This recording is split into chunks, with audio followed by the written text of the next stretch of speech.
Thank you very much. I'd like to welcome to the stage the director of the Imitation game, Morten Tyldum.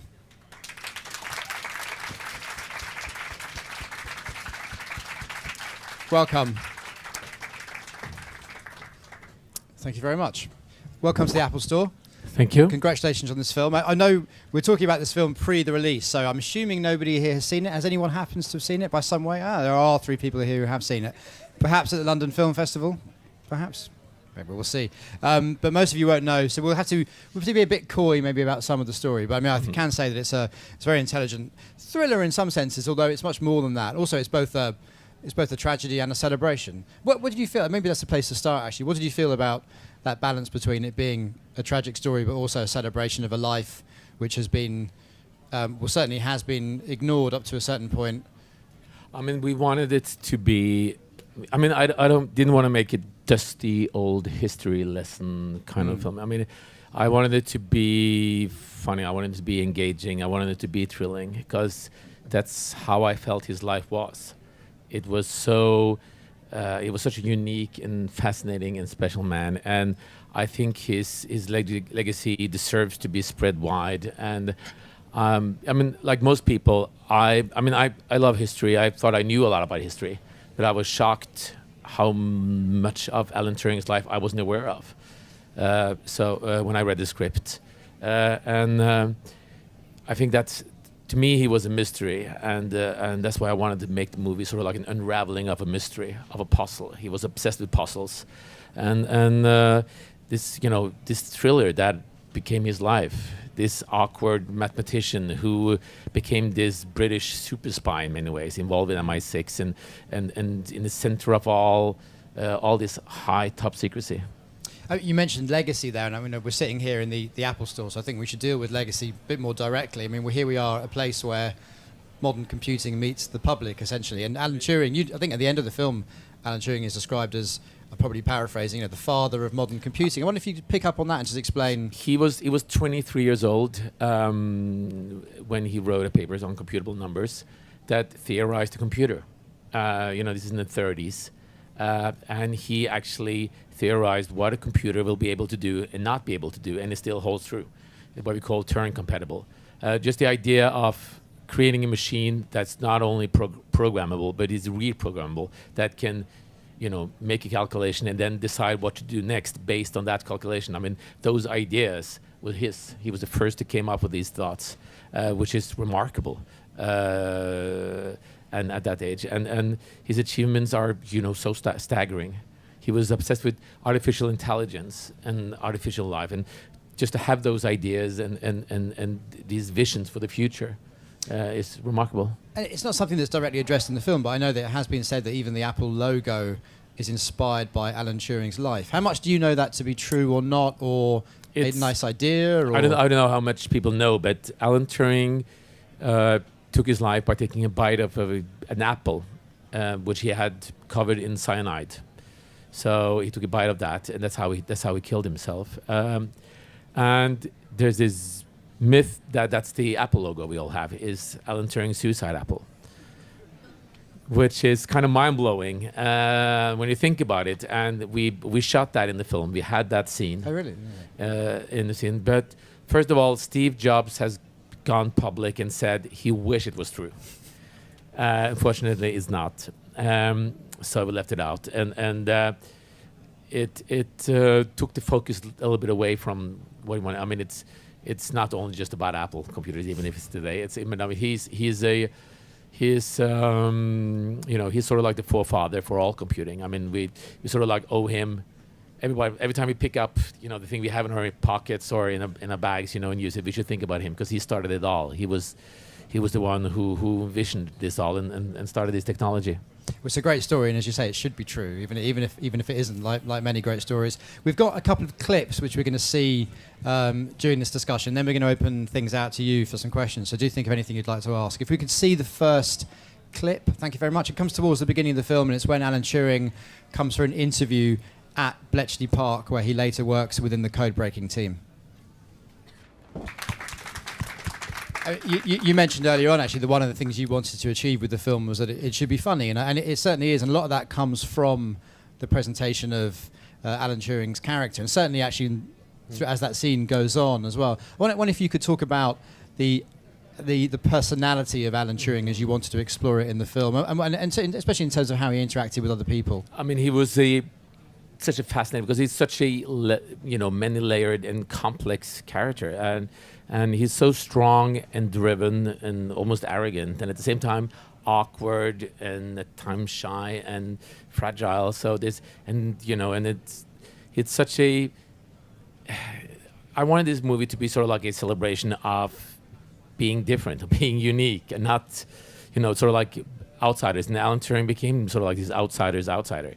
He's a closeted gay man in a time when it was illegal, and one who got involved in extreme secrecy. During MI6, during the time as Bletchley, his work was kept secret for decades afterwards, and nobody knew. So he's this complex, fascinating man, and his meeting with other people there's a lot of humor there, because he really crashes with people, and I think his mind just works kind of differently. The way we thought about it is that it's almost like it goes in 5 different directions all at one time, and even his mouth can keep up with his ideas and his thoughts, and it's been very fascinating for us to sort of like puzzle him together, because there's no recording of how we talked and how we walked, how we moved, how we behaved. So we sort of like have to go by descriptions and what we had is written down, and sort of like piece him together. And I think Benedict does an extraordinary job. I mean, I love shooting. It's like when the camera lingers on him, it's almost like you feel there's a million things going on behind the eyes. So Benedict's beautiful in it. How would you describe your relationship as an actor-director in terms of what Benedict Cumberbatch was looking from you as a director, or how much you were really able to leave to him to decipher the character he wanted to play?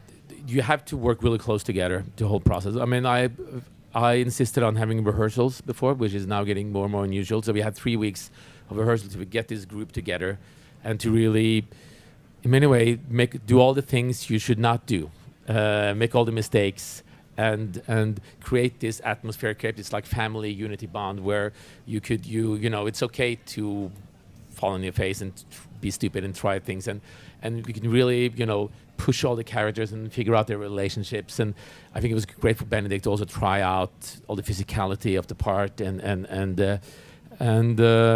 then talk about the script, and also have people. We also had people to give us sort of like lectures, math and how the big machine worked, which you'll see in the movie, which was kind of frightening, because you have this man coming up and he starts lecturing, and first of all, they have panic in their eye when they start to explain it, because it's really complicated, and then it goes 5 seconds and then you understand, I'm not going to get anything of this, because it's so complex. And it's so we have this process before we start filming, which is incredibly important to sort of like get everybody on board and to find out all the relationship between the characters. So and we just talked a lot about me, and I've been lucky enough to have this wonderful cast. I mean, I'm Norwegian, and I came here and worked with this phenomenal British cast. I think sort of these amazing British actors, Benedict Cumberbatch and Kira, who plays John Clark, Charles Dance, as you saw, Mark Strong, Matthew Good, Alan Leach. I mean, I can't praise them enough, and everybody wanted to do justice to Alan Turing. I think we all sort of like fell in love with him a little bit, and all wanted to do justice to him and the other characters at Bletchley Park who had this grueling task of trying to crack Enigma. They knew that people died every day. There was this insane pressure, and they did such a phenomenal job. And it was so unthankful. Everything was kept secret. Everything was burnt. They didn't. They were just sent home afterwards. As you say, it is a terrific cast, and it's very much a case of a strong character at the heart of an ensemble in terms of the way the drama plays out. We're going to see another clip, and this clip is when Keira Knightley's character, Keira Knightley plays Joan Clark, when she's introduced to the story and also to Alan Turing. So if you can see the second clip, please. Can I say something about, before you see the scene, what you see here is a crossword test, which is actually true. Alan Turing recruited people to MI6 with a crossword puzzle. So he sent a crossword puzzle in the Times, and he said, if you can solve this in 10 minutes, please call this phone number. which is true. And the actual crossword puzzle, which is in the film, is the one that Alan Turing made. And we all tried to solve it, and nobody else could. I was going to ask you actually whether you tried no. to. Who was best at it? Matthew Beard, I think, actually is best. Who's that? Matthew Beard, who plays the young man, plays Peter Hilton. Oh yes, yeah. Thank you. Well, let's see that clip, and you'll see the introduction of the crossword puzzle as well as Joan Clark. Because you said at some point there that you saw this film as a film about outsiders. I mean, and Keira Knightley's character, Joan Clark, I mean, she's a woman in an intensely male world. I mean, she was a woman in a time when being intelligent wasn't really appreciated for a woman. She was not allowed. She was, superbly smart mathematician who was not allowed to work as a cryptographer or anything because she was a woman. She had to be a clerk or a linguist. And it was Alan Turing who brought her up to work in the end, after a long time, to work with the other men. And it's kind of like, because she would have been, after the war, I mean, she could have been a math professor. She could have been so much, but she was not really allowed it, again, because it was, women should not do that at the time. And there's a beautiful friendship that actually led to them being engaged for 6 months. Even if he was a gay man and she was not, because they were sort of like with these two outsiders who found each other, and she became incredibly important to him during that time. And they were both not, they didn't really fit in, none of them, and they really saw that in each other. And I think Keira could really relate to that, and she's just wonderful as Joan Clark, and there's this incredible chemistry, sort of like a very modern couple in a way, because he proposed to her, and afterwards he said, "I'm gay, so I'm not sure if we should be engaged," and she said, "I don't care." It was sort of like beyond that.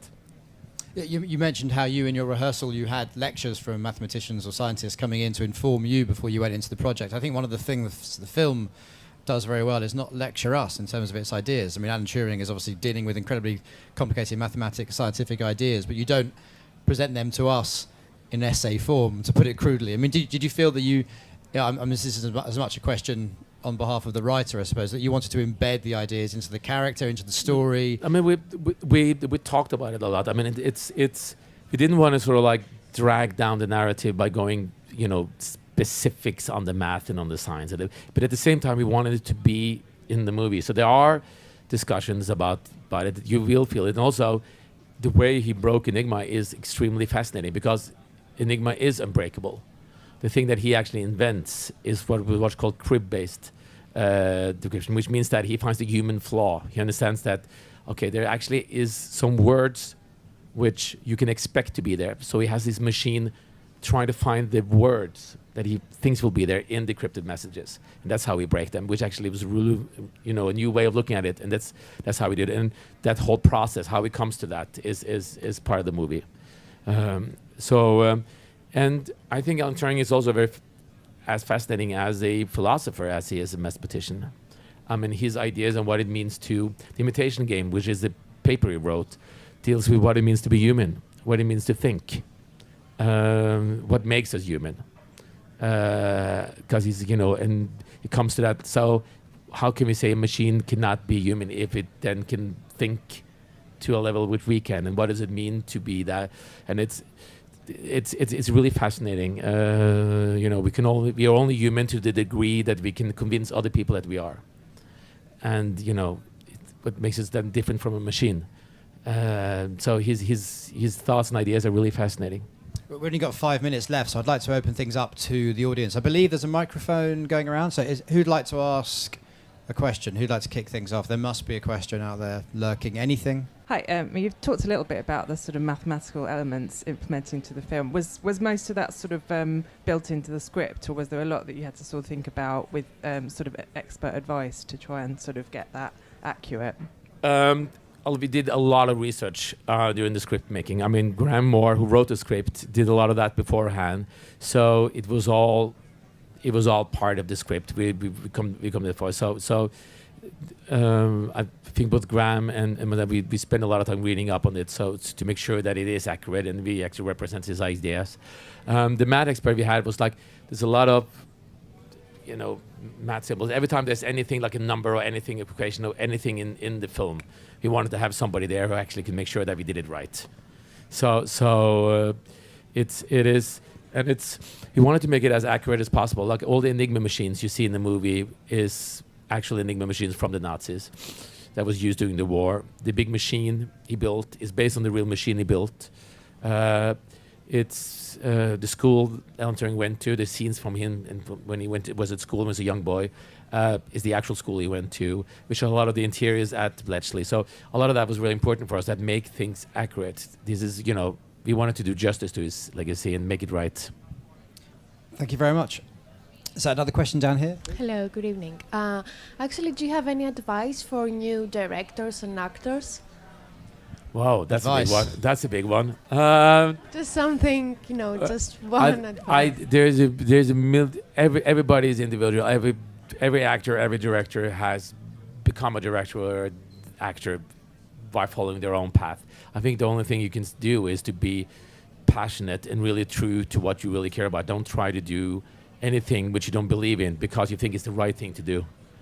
And just follow your own way and your own instinct and your own passion. I mean, it's an art form, and there's no right way, and there's no wrong way. The only thing you can be is be passionate and just do things you feel is important. We're going to have to finish. Oh no, there is one more question there. Please, yes. Let's get the microphone along. Thank you. Anyway, I would like to thank you first for giving a hero of LGBT community because there is not much of movies about some sort of people like this. And also my question: what besides a book of from Andrew Hodges inspired you to direct this movie? Besides from the book, I mean, thank you. Thank you. The thing that inspired me to do it is his whole life story is so fascinating. It's not really. Andrew Hodges wrote a very important biography on his life, but the way we structure the movie is unique to this film. Andrew Hodges more gives sort of like a telling of his whole life in more detail, which you can do in the book. One of the things is, of course, the great injustice that happened to him. He was literally crucified by the own government that he actually saved, being a gay man, and then convicted for being gay in gross indecency and having to choose between prison or chemical castration. There was a time when being gay was looked upon as a disease, something that could be cured. So medical treatment was something you could choose to sort of like cure you from which ravaged his body, ravaged his mind, and this brilliant genius could not really work anymore, and ending up killing himself.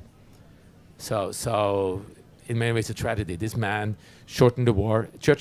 Winston Churchill has said that Alan Turing did the single most important achievement during the war. His achievement shortened the war. He saved millions of lives. And because it was kept secret, he never got an official thank. And he was being convicted just because he was gay. And it's injustice to it is just staggering and mind-blowing. Thank you very much. We will have to bring things to an end. I just want to remind people that the film does open in cinemas this Friday, November the 14th. So please do see it if you've been inspired by what Morten had to say about the film tonight. Morten Tyldum, thank you very much for the Imitation My game. pleasure. Thank you so much for coming. Evening. Thank you.